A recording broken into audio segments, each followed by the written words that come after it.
Thanks, Dr. Moyer. Um, so I am as alarmed as you are about the increase in cases. We have seen a significant uptick in the last few days, in particular. Um, and we do believe that they are new cases. So this is not a situation where we're adjusting old numbers or things like that. So we take a look real quick here, just some high level data. So we talk about the number of new cases that are logged in each day in Jefferson County. The average has been about 500 for some time. So 1 month ago, that was November the 29th, we had exactly 500 new cases. And as recently as 1 week ago, on December 22nd, we had 532 new cases, so right in that range. Earlier this week, so on Monday of this week, we logged 1,060 new cases.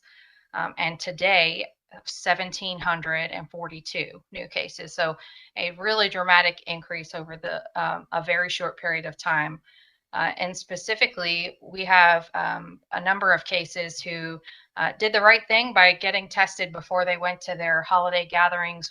We have 628 people as of today who tested negative in the days before the Christmas holiday and have subsequently tested positive. So even if you tested negative before your gathering, it's definitely worth testing again because we're seeing some people convert to positive.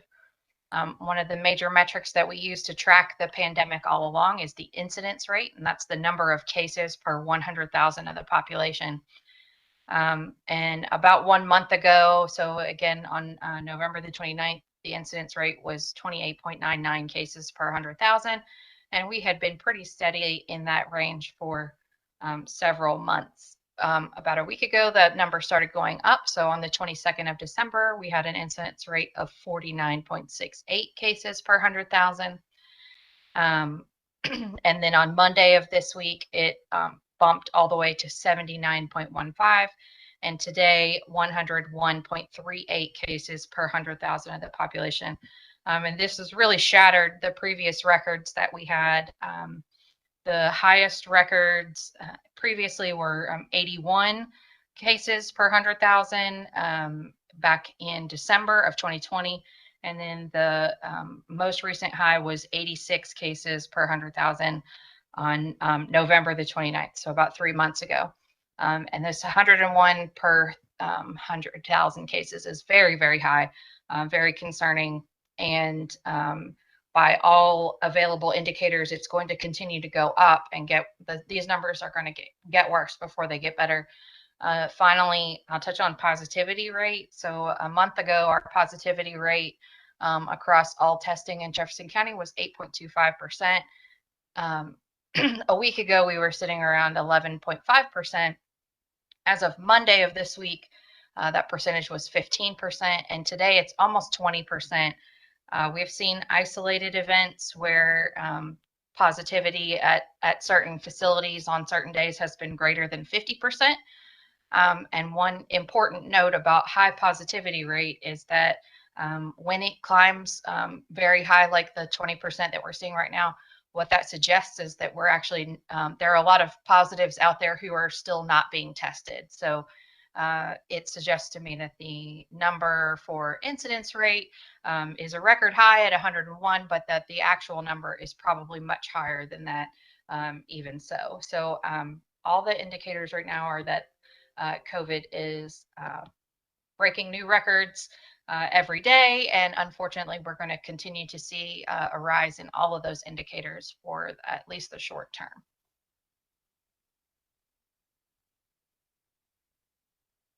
Thanks, Dr. Hartledge. So huge increase in cases in just this last week. And usually, traditionally, when we have holiday weeks, our numbers are down because people are testing less. So as you said, even more reasons to be concerned. So just want to encourage everyone, if you did gather last weekend for Christmas, and you're planning on going out this weekend, please try to find a test, get tested. And most importantly, before you go back to work or school, get tested Sunday or Monday before that happens. I know as well, testing supply, I think, is still there, but starting to get limited. And so if that's the case, what should people be doing, Dr. Hartledge? So first, I would say if you have any symptoms, just assume that you are a positive test for right now. If you have sore throat, respiratory symptoms like cough, shortness of breath, headaches, really almost anything. If you wake up feeling poorly, just start off. The safest thing is to assume that you have a positive. There are still a number of places where you can get tested for asymptomatic testing, and we have that list on our website.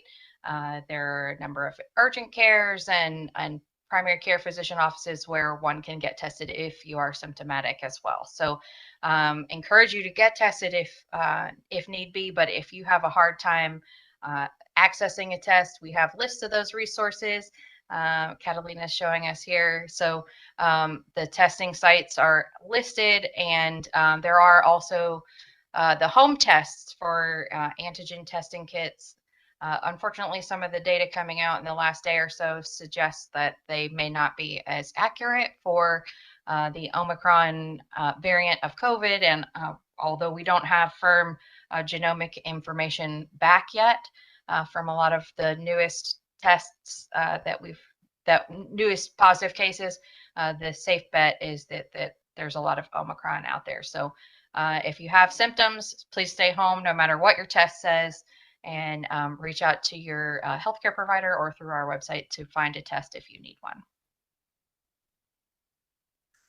Thank you. And yeah, just to add to that, we do think that majority of the cases coming in now are Omicron.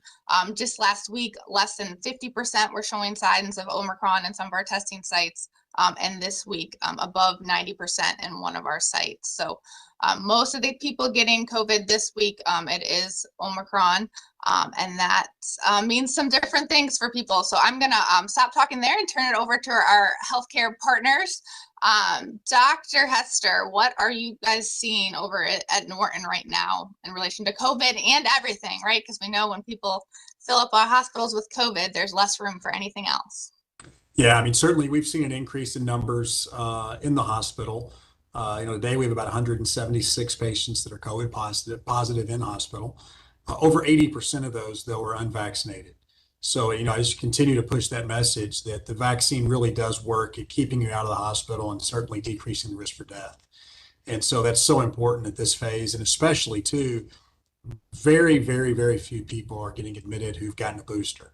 And if they do, they've likely got some other comorbid conditions that are contributing to that. And so again, if you're eligible for a booster, we encourage those folks to go get those.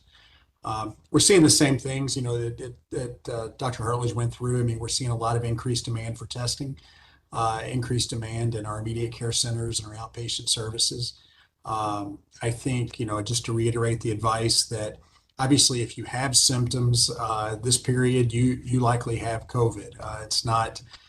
There's not a lot of flu in the community right now, not a lot of RSV. And so that's going to be the greatest likelihood. And so, just obviously if you get to a point where you have shortness of breath or concerns, you want to seek medical attention. But likely, fortunately the Omicron seems to be, less intense as Delta and not contributing quite as much to, bad symptoms and people ending up needing hospitalization. Thank you. Dr. Anderson, what are you seeing over at Baptist? Pretty much the same thing as Dr. Hester said. Since right before Thanksgiving, we were down in the 20s at our one hospital. Then after Thanksgiving, we had a small bump, kept increasing a little bit right before Christmas. And, everyone tried to stay home for Christmas, and Christmas night and the next day, we had a big jump up to about 60 to 70 patients in our hospital with it. Our whole system, just like Steve says, Floyd is in the 60s, and even the hospital out in LaGrange has 15 right now, which is a lot for them. Going back to what Dr. Hartledge said, we've admitted a lot of patients who were initially negative, and then for either persistence of symptoms or for other reason to get another testing. their second test is coming back positive. So we're seeing them so early, and then they're becoming, enough virus that we can check it on the testing. But again, our ICU, we have about 11 or 12 people in the ICU right now. 9 or 10 of them, no vaccine. The 2 that are vaccinated have immunosuppression, one with a booster and one without a booster. So again, just echo what Dr. Hester said, that vaccination will keep you out of the intensive care unit and most likely keep you out of the hospital. Thank you. Very good point. Yeah, today's the day. If you've not gotten vaccinated now yet, please sign up, get vaccinated, get boosted. I think we're close to 70% of people having 1 shot, but we have a lot less than that have had their booster yet. So please make sure you are signing up to get that as soon as possible. But do also remember that it takes about 2 weeks after that booster shot to really have that full protection. And so you can't count on a shot today to protect you for your New Year's Eve activities. So please also modify that accordingly. So another thing that we're hearing is that, or that we know, is that the treatment for Omicron is a little bit different than Delta and other variants that we've seen before. And some of the monoclonal antibody treatments might not work or may not be working. So what are you guys seeing at your hospitals, and how are you guys changing protocols and expect to kind of meet the demand of this upcoming surge? So I think, as you mentioned, I mean, the monoclonal antibodies have been really helpful at keeping patients out of the hospital till now, and, and been really helpful for Delta. And so I think we still do have, Delta in the community, and certainly is contributing to hospitalization.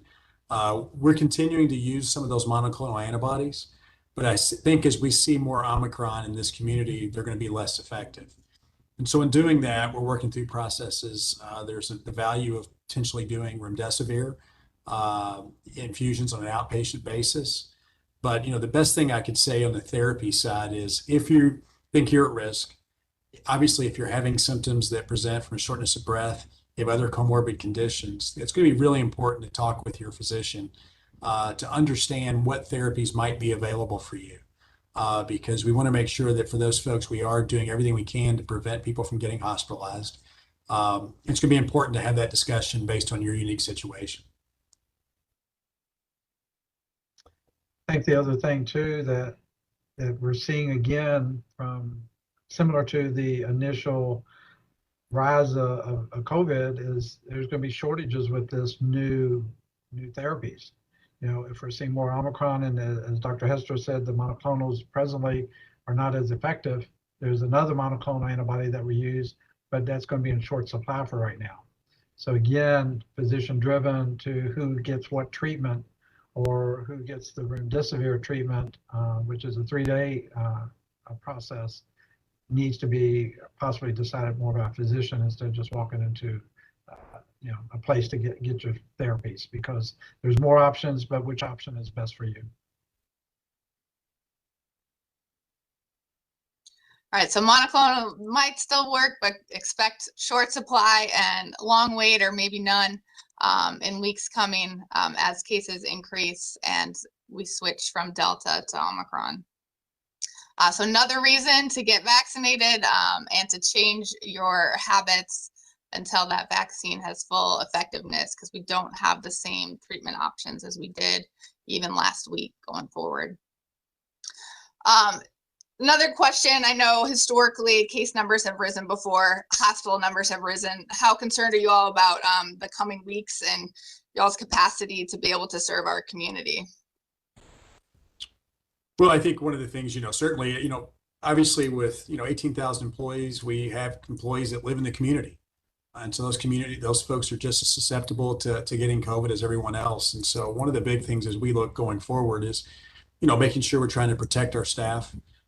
We think that there is, certainly we're seeing an increased number in the positive numbers of our employees. And so we're doing everything we can to manage in terms of making sure staffing is appropriate. We've also, I do think the CDC's recent change with the quarantining from 10 to 5 days helps all businesses be able to continue to make sure they're providing services. And while I think, it looks as if that's still able to protect folks and not increase spread. And so I think that's going to be beneficial. But I think, we're doing everything we can. In the 2 years, almost 2 years, we've been going through this. It feels like, we've all learned a lot. And I think, as health systems, we've learned how to adapt and make sure we're here to take care of the community. I would echo that as well. Capacity, has been tight at times, but I still feel we have capacity. We're not holding back on any services right now. If you still have a stroke or a heart attack, please go to your facility emergency room, because you can still get taken care of. But the main problem, especially over the holiday weekends, have been, our staff is sick also. So how do you juggle that as well? But capacity has been there, and so far our staff has stepped up and done what they needed to do, which has been great. Well, thank you. Yes, we want people going to the emergency rooms if they really need emergency care and getting in the hospital. But if you think you maybe have a mild case of COVID, stay home, look for a test in the community, or just assume you have it and stay home for at least those 5 days. 10 days, if you have symptoms, wear your mask. If you don't have symptoms after day 5, I think that's probably the most important piece of that new CDC guidance, is just make sure you keep that mask on for that full 10 days if you do leave quarantine or isolation early. Before we turn to media questions, it's all three of you, Dr. Hartledge, Dr. Hester, and Dr. Anderson. What's one key point you want people to take away going into the 2022? Just, you said it all a while ago. If you are going out, wear your mask and do everything else. We had dinner reservations, which my wife canceled yesterday. So again, I think you really need to be cautious to look at what kind of situations you're going to be in. Do you know the people you're with? Are you going to be in crowds? If you're not vaccinated, I would stay home. If you are vaccinated, still be cautious, because there are breakthroughs, and it's time for, I hate to say it's like before, but if everyone's cautious now, then definitely nobody's going to close down anything, and hopefully over the next couple of weeks get over this. But it depends on us on which way it's going to go. One of the things I would add is just, I do think that the gatherings, being smaller, are going to be really important for this New Year's. And one of the things too, just to remember, we have a number of kids in the community who aren't eligible yet for vaccination. And we are seeing an increase in the number of kids that are hospitalized. And so, especially as you're looking at your plans and everything else, make sure that you're considering your children's health in that perspective around who is vaccinated and who's not. It's going to be really important at these events that are coming up to make sure we're protecting those kids as much as possible. Yeah, I would just say, as we've said for 2 years now, that, an ounce of prevention is worth a pound of cure. So, you know how to avoid infection, wearing your mask, staying home, being vaccinated, surrounding yourself with vaccinated people, and just being risk conscious to understand the situations that you're putting yourself in, as Dr. Anderson said. So there are treatments, and that is great for those who need them. They are likely to be limited, and you don't want to be in the position of having to depend on that. So the best case scenario is to avoid the infection in the first place if you can. Well, thank you. I think that's all very great advice, and so I hopefully everyone can enjoy their new year, but do it safely, and we can have a successful start to 2022. I'm going to turn it back to you, Kathy, for media questions, and we'll hit on some key points before we end. Okay, thank you. I think this first question from Sarah Ladd: do we believe Omicron is driving this spike, or still Delta? Excuse me.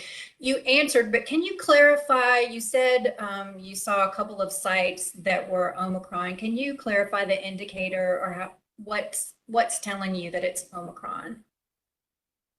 It's waste. Is it in the wastewater data that you're seeing? Yeah, so our testing for variants takes a while to come back, like weeks. So we'll know into January what we're really seeing right now. But we have a few labs that check for an S gene dropout, and that about 90% coming from one site are showing that. And so we think last week it was only about 20%. And so that has greatly increased in the last couple days. So we do think that Omicron is driving this week's surge in numbers. Prior to this week, it was Delta. Okay, thank you.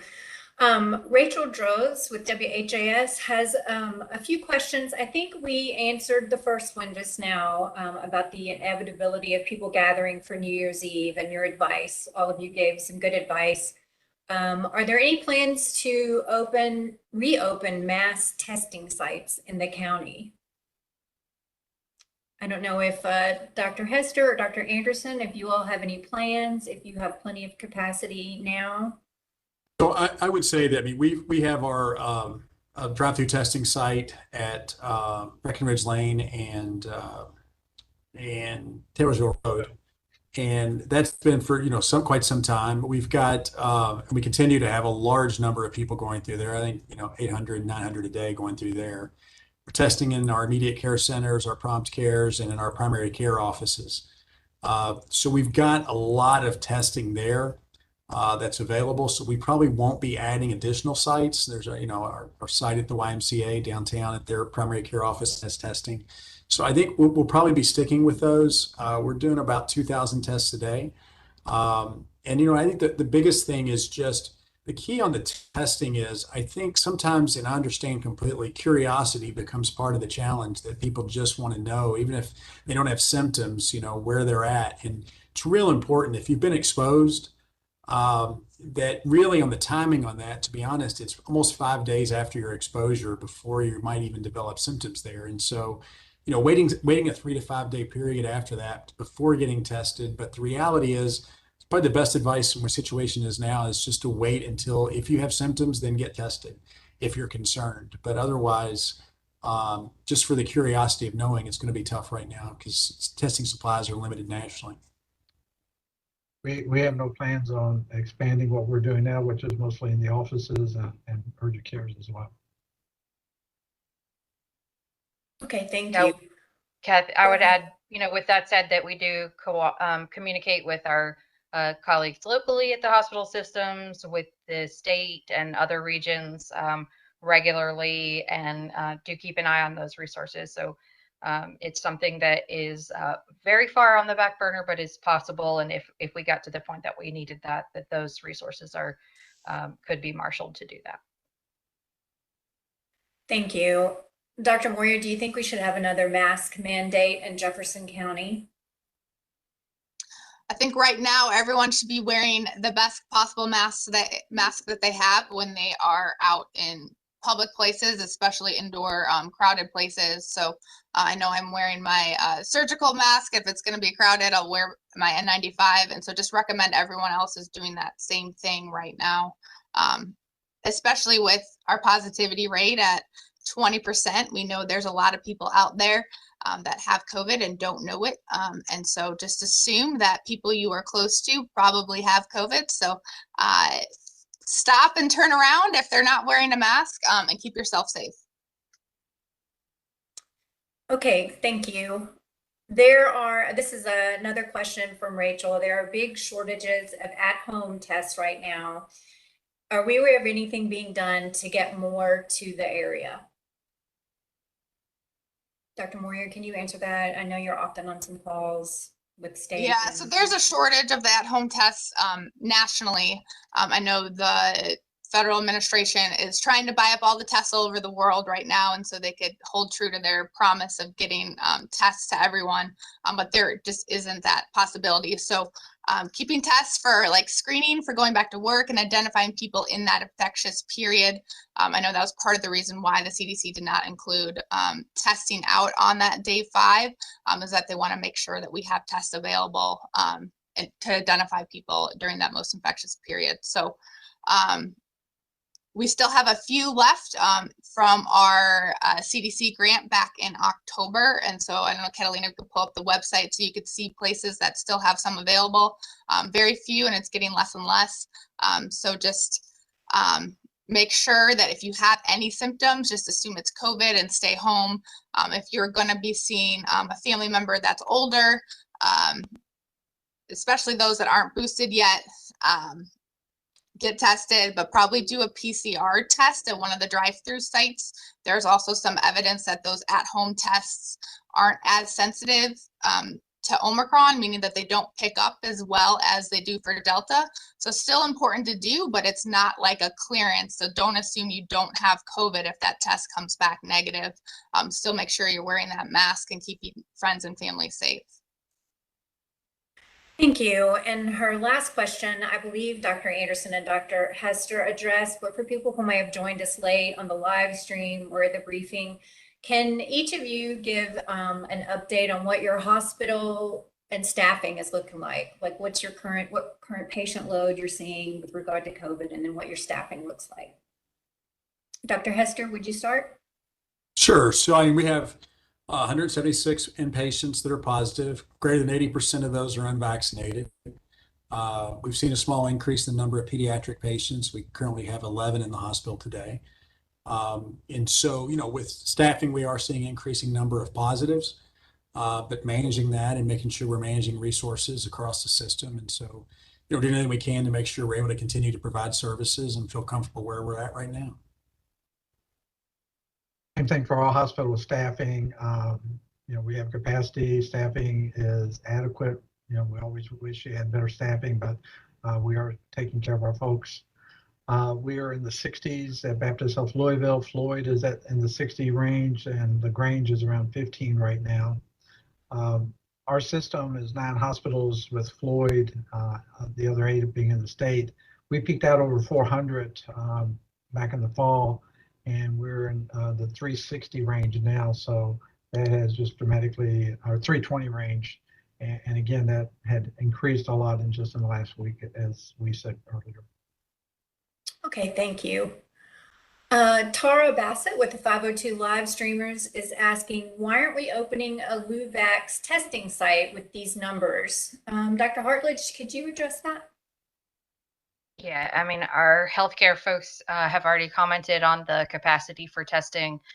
There are a lot of places you can get tested, and we have those listed, but at this juncture, there's not an obvious need or really a desire from the public to have a mass testing site the way that we needed to 2 years ago. So the testing is out there, it's being done, but it's being done via doctor's offices, urgent cares, hospitals, other community sites in smaller numbers rather than through a mass site. Okay, thank you.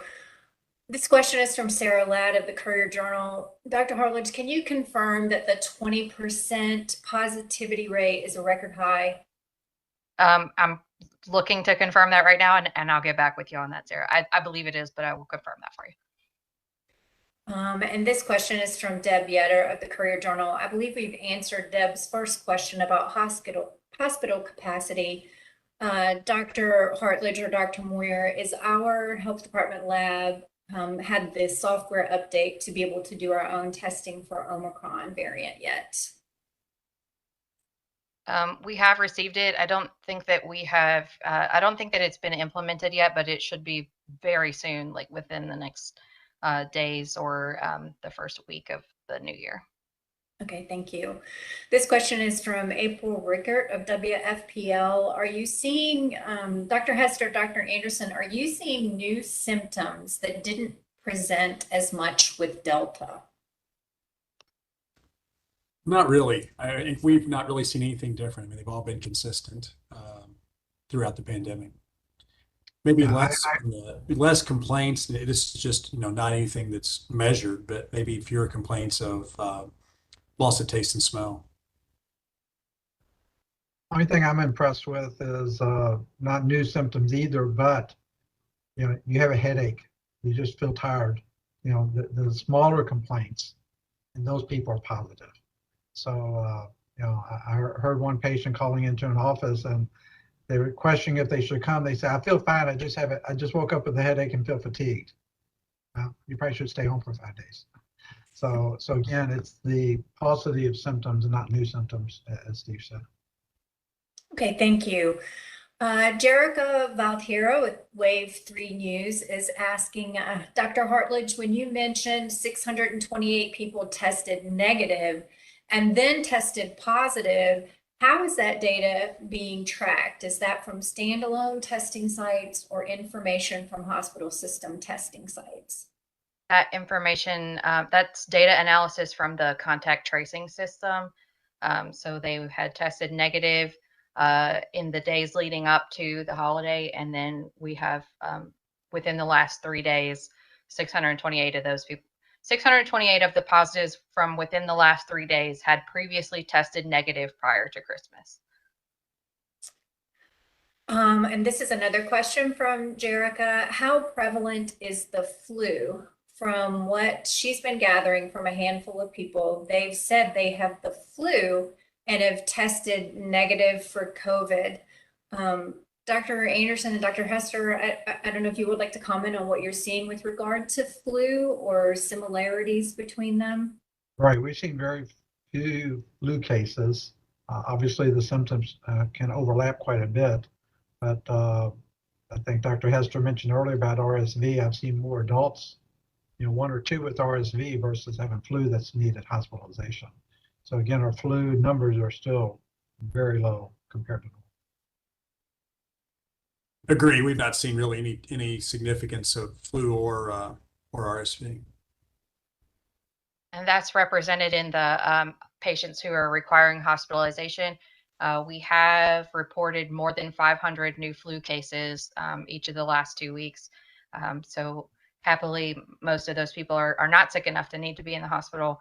But the flu shot is still a recommendation, especially for those at higher risk, elderly, other health comorbidities.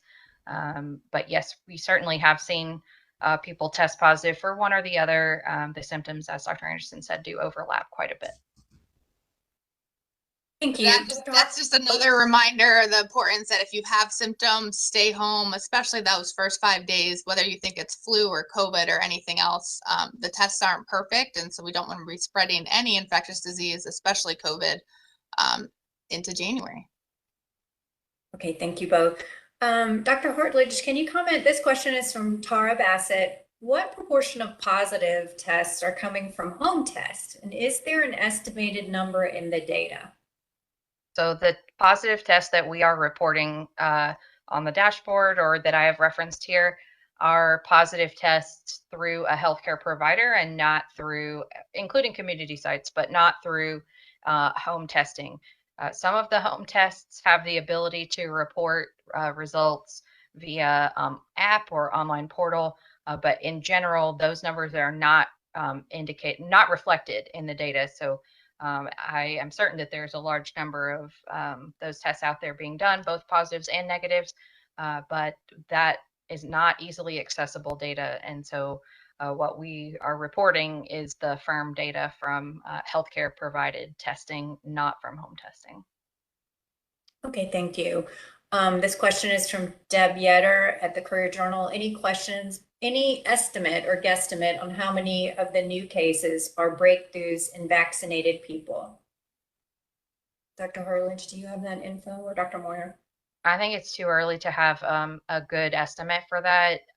Anecdotally, the trends continue to hold that greater than 80% of patients who require hospitalization or ICU level of care are unvaccinated or not fully vaccinated.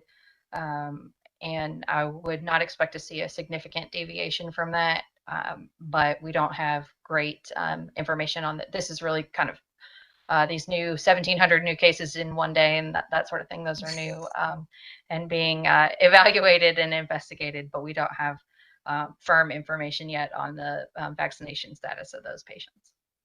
Yeah, the breakthrough data that we get is through interviewing, and so we don't even get that information unless you talk to one of our contact tracers. And I guess just a reminder that we are not calling you anymore like we were 2 years ago. We're focusing our efforts on congregate care settings and places where it could spread fast and be dangerous. So please, if you test positive, stay home. And you have symptoms, stay home for 10 days. Talk to your workplace for guidance, like healthcare workers, that can be shortened. And if you have any questions, please call us at 502-912-8598. So 912-8598, especially if you have a breakthrough if you think you have a breakthrough infection, let us know so we can add that to our data. Okay, thank you. This question is from Rachel Droz, WHAS. We're only 4 days post-Christmas. Does this surge we're seeing even include potential new infections that happened at Christmas gatherings? What do you anticipate seeing post-New Year's Eve parties? I would say that it's very early. This is probably the leading edge of some Christmas gatherings that we're seeing in the case reports now. But you're right that we will almost certainly, we expect to see after a holiday or an event, we expect to see those numbers go up in the 10 to 14 days after the event. So we're not even to that point yet. So yes, I completely agree. We expect to see that number go up some more. And I guess, additional bonus at this time of year is that we have multiple holidays and events sort of stacked right on top of each other. So, we will, I'm sure, have people gathering for New Year's Eve parties. Continue to encourage them to, surround yourself with vaccinated people, get vaccinated yourself, avoid large indoor gatherings, and wear face covering where you can. And that we will see a continued rise. It's just a matter of how big that rise will be. Thank you. Anybody else? Dr. Hester, Dr. Anderson, Dr. Moyer want to add to that? If not, okay. This last question is from Rachel. Wants to confirm one thing you said, Dr. Hester, about testing.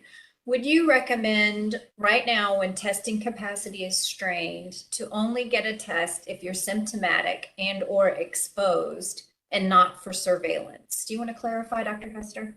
Sure. So what following the CDC guidelines would say that certainly if you're symptomatic, you could seek testing. And then if you are exposed, you really want to wait at least a 3 to 5 day period before getting testing at that point.